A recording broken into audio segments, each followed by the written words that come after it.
আসসালামু আলাইকুম প্রিয় শিক্ষার্থীরা, আমি খাদিজা আক্তার আপনাদের জন্য আবার চলে এলাম একটি স্পেশাল ভিডিও নিয়ে। আপনারা জানেন যে ইউনিয়ন সমাজকর্মী পদে নিয়োগ পরীক্ষা চলছে, যেটা কিনা এইচএসসি পাশে আপনারা আবেদন করতে পারবেন এবং এটা কিন্তু খুব শীঘ্রই এটার পরীক্ষা হয়ে যাওয়ার সম্ভাবনা আছে। তো আপনাদের বিভিন্ন রিকোয়েস্টে আমি একটা স্পেশাল ক্লাস নিয়ে আসলাম।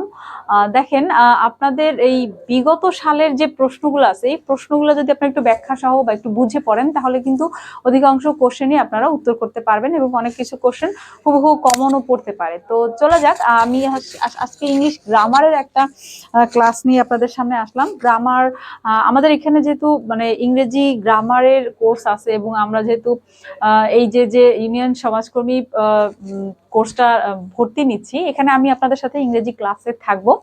তো ইংরেজির বিগত সালের কোশ্চেনগুলো নিয়ে আমরা একটা ক্লাস শুরু করি, স্পেশাল ক্লাস। আপনাদের যদি কোনো মতামত থাকে বা আপনাদের যদি কোনো প্রশ্ন থাকে অন্য সাবজেক্টের উপরে ক্লাস নেওয়ার জন্য, আপনারা অবশ্যই আমাকে সেটা কমেন্টসে জানাবেন।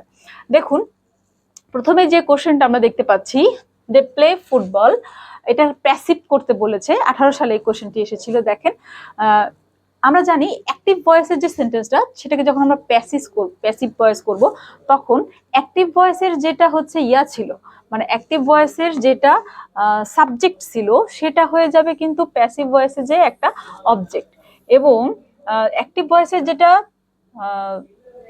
অবজেক্ট ছিল সেটা প্যাসিভ ভয়েসে হয়ে যাবে সাবজেক্ট। মানে এখানে যে ফুটবল ছিল সেটা এদিকে চলে আসবে। তাহলে দে প্লে ফুটবল, এটা হয়ে যাবে কি, football is played by them. Football is played by them. They play football, তারা ফুটবল খেলে। Football is played by them, তাদের দ্বারা ফুটবল খেলা হয়। ঠিক আছে, এই অর্থে। তো সিম্পলি কিন্তু আমরা এরপর একটা অক্সিলারি ভার্ব, এটা কিন্তু সূত্রের মধ্যে আমরা যখন অ্যাক্টিভ থেকে প্যাসিভ করা শিখবো, তখন শিখবো যে কিভাবে অবজেক্টকে সাবজেক্ট বানাতে হয় এবং এখানকার সাবজেক্টকে এখানকার অবজেক্ট বানাইতে হয়, এবং এরপরে কিভাবে অক্সিলারি ভার্ব হয় এবং ভার্বের V3 হয় এবং প্লাস বাই হয়। ঠিক আছে, এটা কিন্তু খুবই সহজ একটা কোশ্চেন এসেছে। এর পরের কোশ্চেনটা যদি দেখি আমরা, চলুন দেখা যাক। এখানে এসেছে আর্টিকেল থেকে, কোশ্চেনটা এসেছে AEIOU। আমরা জানি যে 5টা আর্টিকেল আছে, বাট এই আর্টিকেল গুলো কিন্তু যে দেখলেই আপনি পাশে এন বসাই দিবেন তাহলে কিন্তু হবে না। এই আর্টিকেল গুলোর সাউন্ডটা আপনাকে বুঝতে হবে। যদি আর্টিকেলের বা ভাওয়েলের মতো সাউন্ড হয় তখনই এন বসবে, কিন্তু ভাওয়েলের মতো যদি সাউন্ড না হয়, কনসোন্যান্টের মতো সাউন্ড হয়, তখন কিন্তু আপনার আর্টিকেল বসবে না, বসবে। যেমন আমরা যদি এই স্লাইডটার ক্ষেত্রে দেখি, ইউনিভার্সিটি লেখা আছে। ইউনিভার্সিটিতে দেখেন ইউটা কিন্তু ইউ এর মতো উচ্চারণ হচ্ছে, ইউ। আর যখন আমরা আমব্রেলা লিখি, আমব্রেলা, তখন কিন্তু ইউটা এর মতো উচ্চারণ করা হচ্ছে, মানে বাউলের মতো। বাউল মানে কি? বাউল মানে হচ্ছে আপনার এক নিঃশ্বাসে আপনি বলে যেতে পারবেন, কোথাও আপনার মুখে বাঁধবে না। তো সেই রকম করে দেখেন এখানে এই ইউনিভার্সিটি, যেমন আমি যদি বলি হি ইজ MA, সে একজন MA পাস করেছে, তো এখানে এম আছে, এম কিন্তু বাউল না, AEIOU এর মধ্যে পড়ে না, কিন্তু তারপরেও দেখেন এম যখন উচ্চারণ করবেন তখন কিন্তু প্রথমে বাউল একটা সাউন্ড হচ্ছে এ। তো এই ভাওয়েল সাউন্ড যদি থাকে তখন সেখানে এন বসবে। তো এরকম আমরা যখন ক্লাসে আরো বিস্তারিত পড়বো ইনশাল্লাহ। তো দেখেন, পরের কোশ্চেনটা আমরা চলে যাই। এই কোশ্চেনটাতে কি আছে? এই কোশ্চেনটাতে এসে যে এইখানে কোন সেন্টেন্সটা কারেক্ট? আপনারা মনে হয় এটা হচ্ছে কিছু একটা প্রবাদ প্রবচন টাইপের কোশ্চেন। আপনারা যদি প্রবাদ প্রবচন পড়েন, কিছু ইম্পর্টেন্ট যেগুলো বিগত বছর বারবার করে এসেছে, এগুলো আমরা শীট আকারে দেই, এই ধরনের কোশ্চেনগুলো উত্তর করতে পারবেন। দেখেন, নেভার টেল এ লাই, কখনো মিথ্যা কথা বলো না। Never tell a lie, always speak the truth. এগুলো কিন্তু প্রবাদ প্রবচন পড়লেই আপনি পারবেন। কিছু মানে 50 থেকে 100টা বা 150টা প্রবাদ প্রবচন আছে যেগুলো বারবার ঘুরে ফিরে বিভিন্ন পরীক্ষায় আসছে, ওগুলো পড়লেই আপনারা এটা পারবেন। একটি সেন্টেন্সের প্রয়োজনীয় অংশ কোনটা ছাড়া কোনো সেন্টেন্স কখনো সম্ভব নয়। একটা সেন্টেন্সে অবশ্যই একটা ভার্ব থাকতে হবে। যখন আমি মনে করেন আপনাকে বললাম গো, মানে এখানে যা দেখেন নাউন ছাড়া, প্রোনাউন ছাড়া, অ্যাডজেক্টিভ ছাড়া সেন্টেন্স হতে পারে, বাট ভার্ব ছাড়া কোনো সেন্টেন্স হতে পারে না। Go, stand up, sit down, look. ঠিক আছে, এগুলো শুধু ভার্ব দিলেই কিন্তু আপনার মানে ভার্বটা বললেই আপনার পুরো বাক্যটা বা আপনার শোনার কথা পুরোপুরি প্রকাশ হয়ে যাচ্ছে। তো এখানে আপনার পুরো সেন্টেন্সের মিনিংটা চলে আসতেছে। একটা ভার্ব অবশ্যই একটা সেন্টেন্স তৈরি করতে পারে। তো এই অর্থে হচ্ছে এখানে ভার্ব উত্তরটা হবে। এরপর দেখেন, এটা আসছে ডিটারমিনার চ্যাপ্টার থেকে। ইংরেজি গ্রামার যখন আমরা পড়াই ডিটারমিনার চ্যাপ্টারে এই কোশ্চেনটা আমরা পাবো ইনশাল্লাহ, যে আনকাউন্টেবল নাউন, যেমন তরল জাতীয় কোনো পদার্থ, তারপরে বালু, তারপর চাল, যেগুলো গোনা যায় না, একটা একটা করে গোনা যায় না, সেই ধরনের পদার্থের ক্ষেত্রে কিন্তু আনকাউন্টেবল নাউন এবং আনকাউন্টেবল ডিটারমিনার ব্যবহৃত হয়। যেমন এখানে লিটল, হ্যাঁ, there is a little milk in the বোতল, সেখানে খুবই কম, মানে নেই বললেই চলে। আলিটিল অর্থ এই বোতলে মিল্ক নেই বললেই চলে। আর এই যে ফিউটা হচ্ছে কাউন্টেবল নাউনের ক্ষেত্রে হয়। যেমন মনে করেন বুকস, তারপর হচ্ছে আপনার ফ্রেন্ডস আছে, friends I have few friends, মানে আমার খুবই অল্প ফ্রেন্ড আছে। I have a few friends, মানে আমার ফ্রেন্ডস নেই বললেই চলে। মানে যখন আপনি একটা একটা করে গুনতে পারবেন, মানে কাউন্টেবল ব্যাপারটা হচ্ছে যে গোনা যায়, এই ধরনের বিষয়ের ক্ষেত্রে হচ্ছে ফিউ ডিটারমিনেটটা হয়। আর যখন গোনা যায় না, তরল পদার্থ, তখন হচ্ছে আপনার লিটিল হয়। এতটুকু মনে রাখলে আমার মনে হয় যথেষ্ট। আরো ডিটেলসে পাবেন, ডিটারমিনেট চ্যাপ্টারটা পড়বেন বিস্তারিত। There were dash guests than I expected, আমি যতটা এক্সপেক্ট করেছিলাম তার চেয়ে কম গেস্ট ছিল। এখানেও কিন্তু ডিটারমিনার থেকে এসেছে। দেখেন, গেস্ট বা অতিথি, এটা কিন্তু একজন, দুইজন, তিনজন করে গোনা যায়, যার কারণে এখানে গোনা যায় যেটা সেটাই হবে। ফিউ দিয়েও গোনা যায়, ফিউয়ার দিয়ে গোনা যায়, কিন্তু এখানে আমরা ফিউ দিব না, এখানে আমরা ফিউয়ার দিব। কারণ হচ্ছে এখানে দেন বলেছে। দেখেন, দেন হচ্ছে কম্পারেটিভ, মানে হচ্ছে তুলনা করা। দুইটা নাউনের মধ্যে যখন আমরা তুলনা করি, তখন হচ্ছে আমরা কম্পেয়ার শব্দটা ব্যবহার করি, বা দুইটা মানে তুলনার ক্ষেত্রে। তো there were fewer guests than I expected, আমি যা এক্সপেক্ট করেছিলাম তার চেয়ে কম অতিথি সেখানে ছিল। আচ্ছা, এবার দেখেন এই কোশ্চেনটা এসেছে কিন্তু আপনার সাবজেক্ট ভার্ব এগ্রিমেন্ট চ্যাপ্টার থেকে। আমরা জানি সাবজেক্টের সাথে ভার্বের একটা এগ্রিমেন্ট আছে, যে সাবজেক্ট যদি সিঙ্গুলার হয় ভার্বও সিঙ্গুলার হয়, সাবজেক্ট যদি প্লুরাল হয় ভার্বও প্লুরাল হয়। তাহলে এগুলোর কিছু নিয়ম আছে আমরা জানি। এই চ্যাপ্টারটা যখন আমরা করাই সাবজেক্ট ভার্ব এগ্রিমেন্টের, তখন কিন্তু আমরা মানে এইটার নিয়মগুলো শিখিয়ে দিই। এখানে এভরিবডি আছে, হ্যাঁ, everybody, everyone, nobody, no one, anyone, এই ধরনের, বা এভরি, ইচ, এই ধরনের শব্দগুলো থাকলে এরপরে কিন্তু হ্যাজ হয়, সবসময় সিঙ্গুলার হয়। ঠিক আছে, সিঙ্গুলার ভার্ব অর্থাৎ হ্যাজ হয়। আচ্ছা, এরপরের প্রশ্নটা দেখি। He has been ill dash Friday, এইটা এসছে আপনার হচ্ছে ফর আর সিন্সের একটা রুল থেকে। যেমন যদি ফর হয়, ফরের সাথে হচ্ছে আপনার একটা ডিউরেশন বা একটা নির্দিষ্ট সময় ধরে একটা কাজ চলতেছিল এরকম বোঝায়। এটা হচ্ছে ডিউরেশন মানে হচ্ছে ব্যাপ্তি বা একটা নির্দিষ্ট সময়। যেমন আমি যদি বলি 2 months, তো 2 months কি একটা নির্দিষ্ট টাইম পিরিয়ড। আমরা যদি বলতে পারি এটা কি ব্যাপ্তি অথবা টাইম পিরিয়ড।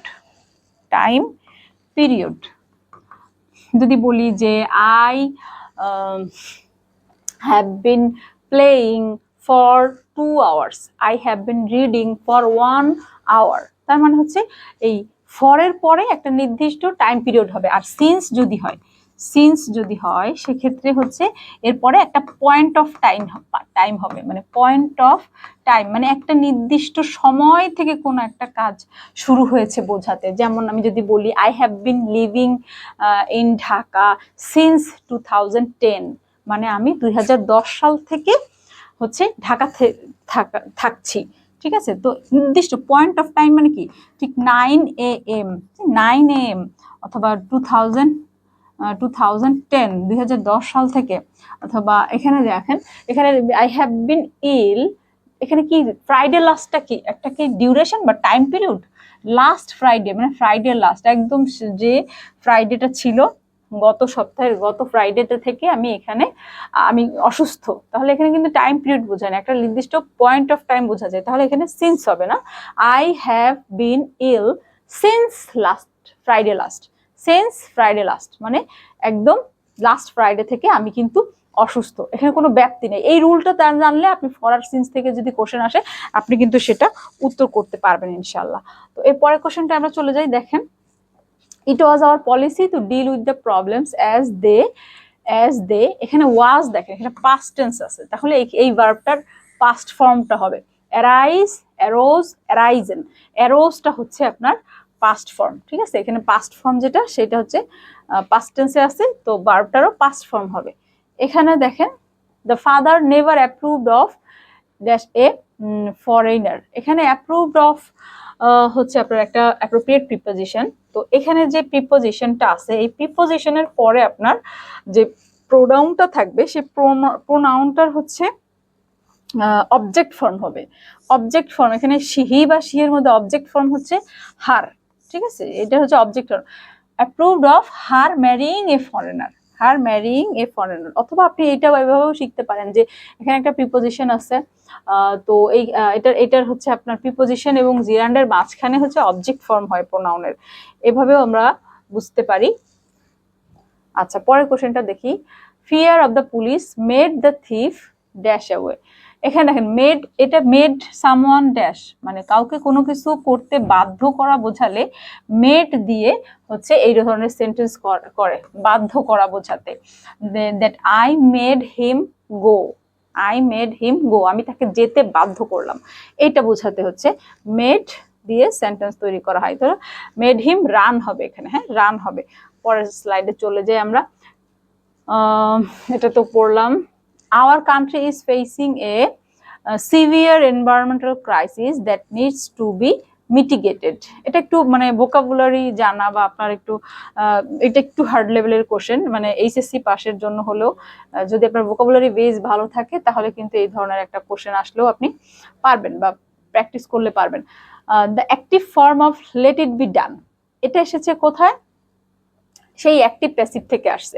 এটা হচ্ছে আপনার ইম্পারেটিভ সেন্টেন্স, ইম্পারেটিভ মানে আদেশ নির্দেশ টাইপের যে কোশ্চেনগুলো আছে, আদেশ নির্দেশ ধরনের যে কোশ্চেন, এই ধরনের মানে ভার্ব দিয়ে শুরু হয়, এই ধরনের সেন্টেন্স থাকলে আপনার এটাকে প্যাসিভ করতে গেলে লেট হয়, লেট দিয়ে শুরু হয়। তো এখানে ডু ইট, ডু ইট মানে এটা করো, আর এটার প্যাসিভ হচ্ছে লেট ইট বি ডান, এটা করা হোক, ঠিক আছে। ডু ইট এই ধরনের আরো মানে যেমন আপনি যদি বলেন ওপেন দ্য ডোর, এইটার প্যাসিভ কি হবে, let the door be opened, let the door be open. তো এটা কিন্তু আপনার খুবই সহজে যারা রুলসটা জানে যে এই যে ভার্ব থাকবে সামনে, লেট থাকলে তার সেটা হচ্ছে ভার্ব, অ্যাক্টিভ ভয়েসে যদি ভার্ব থাকে প্যাসিভ ভয়েসে সেটা লেট হয়, এরকম হলে আপনি কিন্তু এটা জানলে এই কোশ্চেনটা সহজেই উত্তর করতে পারবেন। আচ্ছা, এবার দেখেন এটা হচ্ছে প্রায়র টু, একটা প্রিপোজিশন থেকে এই কোশ্চেনটা আসছে, prior to the Discovery of incident. Prior to হচ্ছে একটা অ্যাপ্রোপ্রিয়েট প্রিপোজিশন, এটা আপনি ওই শিটে পাবেন, ঠিক আছে, শিটে ইম্পর্টেন্ট দেখেই হচ্ছে আমাদের ইয়েগুলো দেওয়া হবে। I can not dash to pay such high prices, এটাও আপনার অ্যাপ্রোপ্রিয়েট প্রিপোজিশন থেকে আসছে। I can not afford to pay such high prices, আমি এত হাই প্রাইস দেওয়ার মতো অ্যাফোর্ড করতে পারি না, আমি সক্ষম নই, এত টাকা দিতে আমি সক্ষম নই, টাকা পয়সা বা এই ধরনের প্রাইসের ক্ষেত্রে অ্যাফোর্ড শব্দটি ব্যবহৃত হয়, অ্যাফোর্ড টু পে। আচ্ছা, তাই I can not dash to pay such high price, এটা তো হইলো। আচ্ছা, পরের স্লাইডে আমরা যাই। I will carry an umbrella in case, এটা আসছে কন্ডিশনাল থেকে, কন্ডিশনালের একটা রুল থেকে এসেছে। এখানে দেখেন এখানে হচ্ছে ইফ যুক্ত সেন্টেন্সের একটা রুল আছে যে ইফ যুক্ত সেন্টেন্স বা কন্ডিশনাল সেন্টেন্সের একটা পার্ট যদি এমন হয় আর একটা পার্ট আরেক রকম হয়। তো আমরা জানি যে একটা পার্ট যদি প্রেজেন্ট হয় তাহলে আরেকটা পার্ট হতে পারে ফিউচার, আবার প্রেজেন্টও হতে পারে, কিন্তু সেটা ইফ প্লাস আরেকটা স্ট্রাকচার আছে, ইফ প্লাস প্রেজেন্ট মানে এখানে হচ্ছে যদি চিরন্তন কোনো সত্য কথা হয়, যদি বৈজ্ঞানিক কোনো সত্য কথা হয়, অভ্যাসগতভাবে কোনো সত্য কথা হয় স্বাভাবিক, তো সেক্ষেত্রে ইফ প্লাস প্রেজেন্ট। যেমন যদি পানিকে 100 ডিগ্রিতে তাপ দেওয়া হয় তাহলে সেটা ফুটতে শুরু করে, এটা হলো ইফ প্লাস প্রেজেন্ট। আর যদি এরকম বলেন যে যদি বৃষ্টি হয় তাহলে আমি ছাতা নিয়ে যাব, তো এইরকম একটা সেন্টেন্স এখানে যে I will carry an umbrella, আমি একটা আমব্রেলা নিব in case if it rains, ঠিক আছে, যদি বৃষ্টি হয়, যদি এখানে এইটা হচ্ছে প্রেজেন্ট ফর্ম হবে, মানে একটা অংশ আছে কি ফিউচার, আপনি কি দেখে বুঝবেন, এই যে উইল আছে আই উইল, এটা দেখে বুঝবেন যে এটা ফিউচার আছে, তাই না, এটা দেখে বুঝবেন এটা ফিউচার আছে, তাহলে একটা অংশ ফিউচার আছে, তাহলে আরেকটা অংশ কি হবে প্রেজেন্ট হবে, মানে এটা ঘুরেও যেতে পারে। ইফের প্রথম অংশটাও কিন্তু ফিউচার থাকতে পারে এবং পরের অংশটাও কিন্তু প্রেজেন্ট চেঞ্জ হয়ে থাকতে পারে। তো এইটা ছিল হচ্ছে কন্ডিশনাল রুল। কন্ডিশনাল 4টা রুলস আছে, এই 4টা রুলস পারলে 1-2টা মার্কস প্রত্যেকটা পরীক্ষায় আপনি কমন পাবেন। আমাদের এখানে কিন্তু আমাদের এডুকেশন ক্যারিয়ার হেল্প পেজ থেকে আমরা কিন্তু নিবন্ধনের সাবজেক্টিভ এবং হচ্ছে জেনারেল অংশের কোর্স করাচ্ছি। প্রত্যেকেই বিসিএস ক্যাডার শিক্ষক আপনাদের সাথে যুক্ত আছে। বিস্তারিত ক্লাস, মানে এখানে পর্যাপ্ত সংখ্যক ক্লাস, পিডিএফ শিট এবং মডেল টেস্ট পরীক্ষা হবে। আমাদের জেনারেল অংশের কোর্স চলছে এবং আমাদের কিন্তু বেসিক ম্যাথের কোর্সও চলছে। এটা একদম খুবই অসাধারণ একটা কোর্স আমরা সাজিয়েছি। চমৎকার ক্লাস নেন 43তম বিসিএস এর বাসার স্যার। তার হচ্ছে দীর্ঘ 4 মাসের একটা কোর্স। যারা ম্যাথে দুর্বল আছেন তারা আমাদের সাথে যুক্ত হতে পারেন এবং সমাজ সেবা অধিদপ্তরের যারা প্রস্তুতি নিচ্ছেন বা আবেদন করেছেন এখন প্রস্তুতি নিচ্ছেন, তারা কিন্তু আমাদের সাথে একদম নামমাত্র মূল্যে আপনাদের জন্য এই কোর্সটি রেখেছি আমরা। আপনারা আমাদের সাথে যুক্ত হয়ে যেতে পারেন এবং আজকে থেকে যদি আপনারা যুক্ত হন, আজকে থেকে কিন্তু আপনাদেরকে আমরা একটা ফ্রি রেকর্ডেড ক্লাসের সাথে জয়েন করে দিব। যতদিন না লাইভ ক্লাস শুরু হচ্ছে তার আগে আপনারা যুক্ত হয়ে প্রিপারেশন নিয়ে শুরু করতে পারেন, মানে আজকে থেকেই প্রিপারেশন নিয়ে শুরু করতে পারেন। তো আপনারা যারা যুক্ত হতে চান তারা আমাদেরকে এই হোয়াটসঅ্যাপ নাম্বারটিতে যে কোনো একটিতে আপনারা যোগাযোগ করে কথা বলতে পারেন সরাসরি, অথবা মেসেজ করতে পারেন আরো ডিটেলস জানার জন্য। তো আপনাদের জন্য অনেক অনেক শুভকামনা, ভালো থাকবেন। আমাদেরকে সাবস্ক্রাইব করে বা আমাদেরকে ফেসবুকে ফলো দিয়ে আমাদের সঙ্গে থাকবেন এবং আপনাদের মূল্যবান মতামতকে অবশ্যই আমাদেরকে জানাবেন কমেন্টসে। ধন্যবাদ সবাইকে।